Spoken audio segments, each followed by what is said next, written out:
Our next lesson is on literal equations and formulas. So a lot of what we do in Algebra 1 and your future algebra and mathematics courses deals with multiple variables. And equations that have multiple variables are called literal equations. I don't really use that term often, but that is what they're called. So in the resources from the bin, or if you download it online, is what's called a Freire model definition. In a Freire model, there are 4 sections. There's the actual term, literal equation, and then there's a definition, some facts and characteristics, examples, and non-examples. So let's look at the Freire model for literal equations. A literal equation is an equation that has 2 or more variables. So a lot of times you'll see that in formulas, like, for example, x plus y equals 4. That's a literal equation because it has 2 variables. Or the formula for volume of a rectangular prism is V equals LWH, which is length, width, and height. So this one here is all variables. Or it could simply be y equals 3x plus 4. Now some facts and characteristics, they must be different variables. So if it's just like x plus x plus x plus x plus x equals 3, that's not a literal equation because the only variable there is really x. It just shows up multiple times. Second, always has to have an equal sign because it's an equation. And next, it could be all variables. So we saw a case where it was all variables. Here's a case where there's no equal sign, so that would be a non-example. This one here has an equal sign, but it's only got one variable, which is y. And on this one, there's no equal sign and there's only one variable. So these both are called expressions. Okay, so that's the definition of literal equation. We're going to use and manipulate literal equations now. So when we're working with equations, it's all about manipulating the variables and the numbers to get it the way we want it to look. Well, let's take a look at this example. You should pause the video so you can write this down, and you can underline y and sandwiches in red or whatever color you wish to use. I'm going to use red for most of this video. And let's take a look through the problem. So example 1, the equation 10x plus 5y equals 80 models the number of pizzas, x, and sandwiches, y, you buy. How many sandwiches can you buy if you get 3 pizzas? And what about 5 pizzas? So now we're going to go through the process of solving this problem, but in a different way than you've solved it before. We're going to take a look at this equation. I know x is the number of pizzas, and y is the number of sandwiches. And in this problem, I'm trying to figure out how many sandwiches I can buy if I get a certain amount of pizzas. So I'm going to manipulate this equation so that it's y, or the number of sandwiches, equals something to do with this 10x and this 80 and the fact that x is it represents the number of pizzas. Okay, so we're going to go through that process. The first step is going to be to write down the equation, but in color, I want you to put the variable that you're solving for. So in this case, because we're trying to find the number of sandwiches, which is y, we're trying to solve for y. So we're going to put y in red.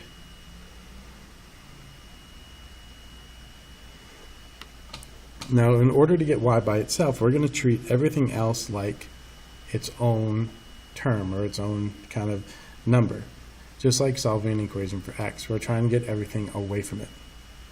And we work from the outside in. So on the same side as this 10x is, as this 5y is the 10x. So my first step is going to be to subtract 10x from both sides. I want to subtract 10x from both sides. Notice how I put the 10x over here because I'm not taking it away from 80. Right, it's not 80 minus 10 giving me 70. Those are two different things. In doing that, I now have 5y equals 80 minus 10x. Lastly, y is not by itself yet. It has a 5 on it. So I want to get rid of the 5, which means I'm going to divide everything by 5. In order for it to be balanced, when I divide by a number on one side, I have to do it to every single term that's there. To this term, and to that term. If you don't do that, then the equation isn't balanced, and you're not going to get the right answer.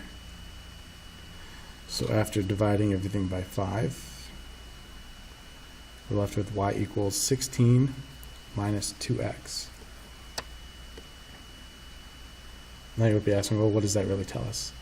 So this makes it easier to figure out the number of sandwiches based on the number of pizzas.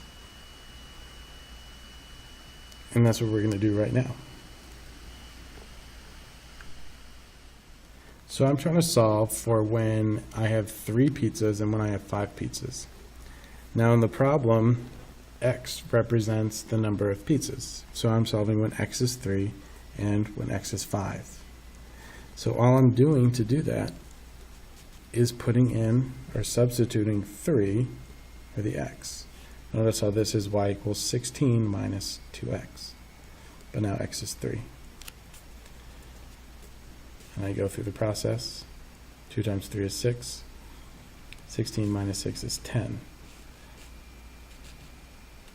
And I do the same thing for 5. 16 minus 10, which is then 6. So my final answer is that I can get 10 sandwiches, and then I can get 6 sandwiches. So that's the solution for example 1.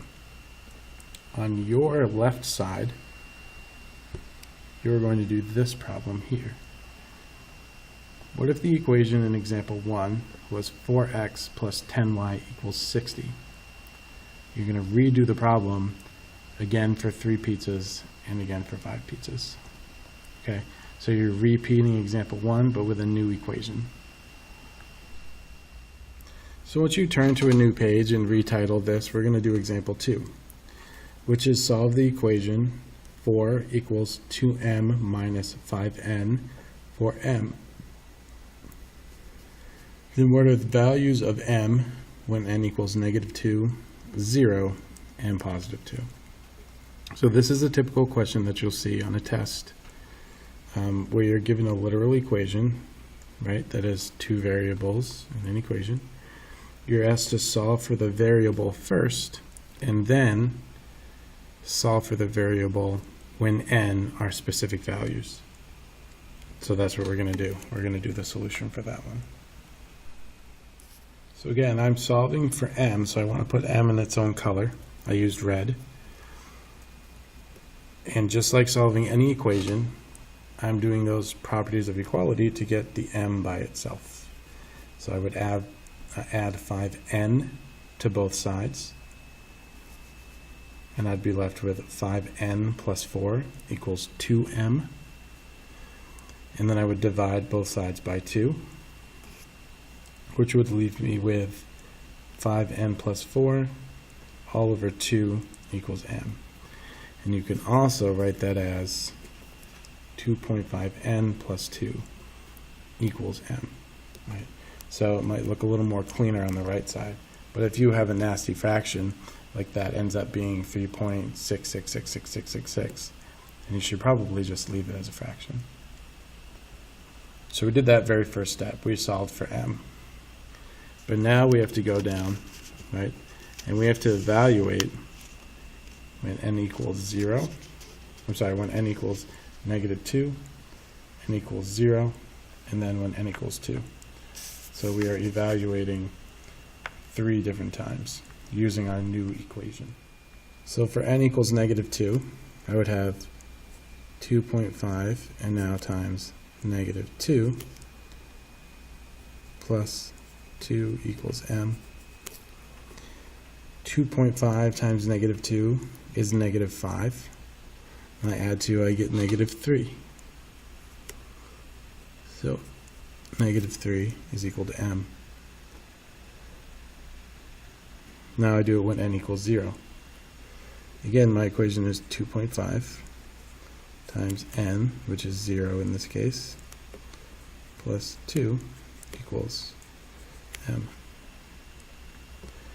2.5 times 0 is 0, plus 2 is just 2. So 2 equals m. And lastly, I'm evaluating when n equals 2. So that's 2.5 times n, which is 2, plus 2 equals m. 2.5 times 2 is 5, plus 2 is 7. So 7 equals m. So there are my 3 solutions. Next up is example 3. Our last problem, what is the radius of a circle with circumference 64 feet? Round to the nearest tenth and use 3.14 for pi. So we're going to do this a little bit differently. We're going to start with the equation circumference equals 2 pi r. And I know I'm trying to find the radius, so I'm going to redo that, but the radius is going to be in red. And I want to manipulate this formula now, right, because it's a formula, not an equation. I want to manipulate it so that the r is by itself. So I'm going to divide both sides by 2 pi. And by dividing by 2 pi, that cancels out in both places. So my formula becomes circumference over 2 pi equals r. And my very last step is to substitute 64 in for c, because I know that their circumference was 64. So that's 64 divided by 2 pi equals r.